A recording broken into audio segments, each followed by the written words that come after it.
வணக்கம் நண்பர்களே, முக்கிய செய்திகளை இந்த பதிவில் பார்க்க போகிறோம். முதல் செய்தி, பாஜக மாநில தலைவர் நயினார் நாகேந்திரன் அவர்கள் செய்தியாளர்களை சந்திக்கும் போது நடிகர் விஜய் குறித்து கேள்வி கேட்கப்பட்டிருக்கு. தாவேகா தலைவர் விஜய் பற்றி கேள்வி கேட்கப்பட்டிருக்கு. அதுக்கு நயினார் என்ன தெரியுமா சொல்லியிருக்காரு? முதல்ல விஜய் வீட்டிலிருந்து வெளியில் வரணும், திருசாவை விட்டு வெளியில் வரணும், குடும்பத்தோட நல்ல ரிலேஷன்ஷிப்பை வளர்த்துக்கணும் அப்படிங்கிற வார்த்தைகளை பயன்படுத்தியிருக்காரு நயினார் நாகேந்திரன். திரிசாவை விட்டு வெளியில் வரணும் அப்படின்னு சொன்ன இந்த ஸ்டேட்மெண்ட்டு ஒரு பெரிய பேக் பேராக மாறி இருக்கு நயினார் நாகேந்திரனுக்கு. ஒரு தேசிய கட்சியுடைய மாநில தலைவர் பொதுவெளியில் இப்படியா பேசுறது? விஜயை விமர்சிக்கிறதுக்கு 1000 காரணங்கள் இருக்கு, 1000 விஷயம் இருக்கு. அப்படி விமர்சனம் பண்ணலாம்ல. அதை விட்டுட்டு பிரைவசி மேட்டரை எடுத்து இப்படி ப்ரெஸ் மீட்லையா பேசுறது அப்படின்னு சொல்லிட்டு பலர் கண்டனம் தெரிவிச்சுட்டு இருக்காங்க. காலையிலிருந்து அதை பார்க்க முடியுது. இது சம்பந்தமாக மறுபடியும் நயினார் நாகேந்திரன்ட்ட செய்தியாளர்கள் கேள்வி கேட்க முற்பட்டிருக்காங்க. நயினார் நாகேந்திரன் அவர்கள் பதிலளிக்க மறுத்து விண்டோவை க்ளோஸ் பண்ணிட்டு காரில் புறப்பட்டுட்டாரு அப்படிங்கிறத நம்ம கேள்விப்படுறோம். இதே நேரத்தில் அண்ணாமலை ஒரு முறை விஜயுடைய பிரைவசி சம்பந்தப்பட்ட ஒரு டிபேட் வரும்போது அண்ணாமலை ஒரு செய்தியாளர் சந்திப்பு கொடுத்தாரு. என்னன்னா, கோவாவுக்கு ஒரு திருமண நிகழ்ச்சிக்காக விஜய் புறப்படுறாரு. தனி விமானத்தில், பிரைவேட் விமானத்தில் த்ரிஷாவோட விஜய் கோவாவில் நடக்கக்கூடிய திருமண நிகழ்ச்சிக்கு புறப்படுறாரு. இது சம்பந்தப்பட்ட புகைப்படங்கள் வெளிவருது. அப்போ அண்ணாமலை கேட்குறாரு, அந்த புகைப்படங்களை எடுத்தது யாரு? ஸ்டேட் இன்டெலிஜென்ஸ் டிபார்ட்மெண்ட்டு, அதாவது மாநில உளவுத்துறை இந்த புகைப்படங்களை எடுத்தாங்களா? அது அவங்களுடைய தனிப்பட்ட விஷயம். விஜய் யாரு கூட வேணாலும் ஃப்ளைட்டில் போகிறதுக்கு அவருக்கு உரிமை இருக்குது. விஜய் கூட யார் வேணாலும் போகலாம், அது அவங்களுடைய தனிப்பட்ட விவகாரம். அதை யார் புகைப்படம் எடுத்தது?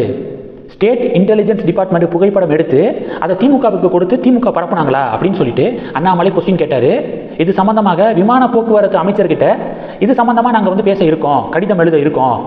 பொலிட்டிக்கலாக 1000 டிபேட்ஸ் இருக்கலாம், ஆனால் அதுக்காக ஒருத்தருடைய பிரைவசி விஷயங்களை எடுத்து வச்சு அதை மேற்கோள் காட்டி விமர்சனம் பண்ணுறது அப்படிங்கிறது நாகரிகமாக இருக்காது அப்படின்னு அண்ணாமலை சில மாதங்களுக்கு முன்னாடி செய்தியாளர் சந்திப்பில் பேசியிருந்தார்.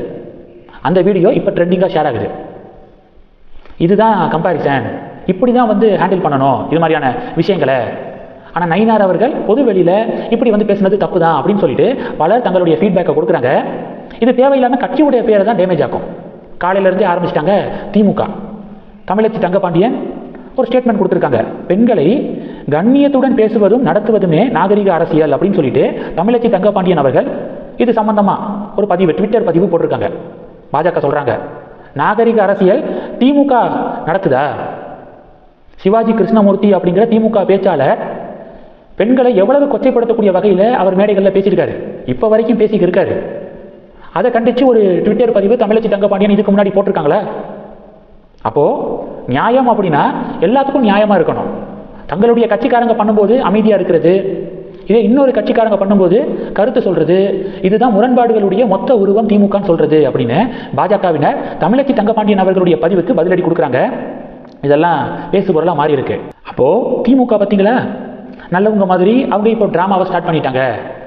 பாஜக மாநில தலைவர் நயினார் நாகேந்திரன் அவர்கள் சொன்னதை பாஜக காரங்களே கண்டிச்சுட்டு இருக்காங்க. இதை திமுக பார்க்க முடியாது. சிவாஜி கிருஷ்ணமூர்த்தி பேசுனது தப்பு அப்படின்னு திமுக காரங்க சொல்லி இது வரைக்கும் பார்த்ததே இல்லை நாங்கள். ஆனால் பாஜக மாநில தலைவர் சொன்னது தப்பாக இருந்தாலும் பாஜக தொண்டர்கள் கண்டிக்கிறாங்க. இதுதான் பிஜேபிக்கு திமுகவுக்கும் இடையே இருக்கக்கூடிய டிஃபரன்ஸு.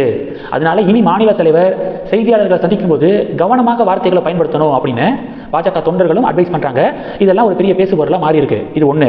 ரெண்டாவது, உத்தரப்பிரதேசத்தில் சட்டப்பேரவையில் யோகி ஆதித்யநாத் வந்தே மாதரமை 6 ஸ்டான்ஸாவையும் பாடணும், தேசிய கீதம் பாடக்கூடிய மேடைகளில் வந்தே மாதரமும் பாடப்பட வேண்டும், தேசிய கீதத்துக்கு என்ன ரெஸ்பெக்ட் கொடுக்குறோமோ அது வந்தே மாதரத்துக்கும் கொடுக்கப்பட வேண்டும் அப்படின்னு சர்க்குலர் அனுப்பியிருக்காங்களே. சில பொலிட்டிக்கல் பார்ட்டிஸு இல்லை இந்த சர்க்குலரை திரும்ப பெறணும் அப்படின்னு சொல்லிட்டு அறிக்கையை வெளியிட்டு இருக்காங்க. இப்போது தமிழகத்தில் ஜவாஹிர் உல்லா இருக்காருல்ல, அவர் வந்தே மாதரம் பற்றிய சென்ட்ரல் கவர்மெண்ட்டுடைய சர்க்குலரை திரும்ப பெறணும் சென்ட்ரல் கவர்மெண்ட்டு அப்படின்னு சொல்லிட்டு அறிக்கையை வெளியிட்டிருக்காரு. இது மாதிரியான டிபேட் நடந்துக்கு இருக்கு.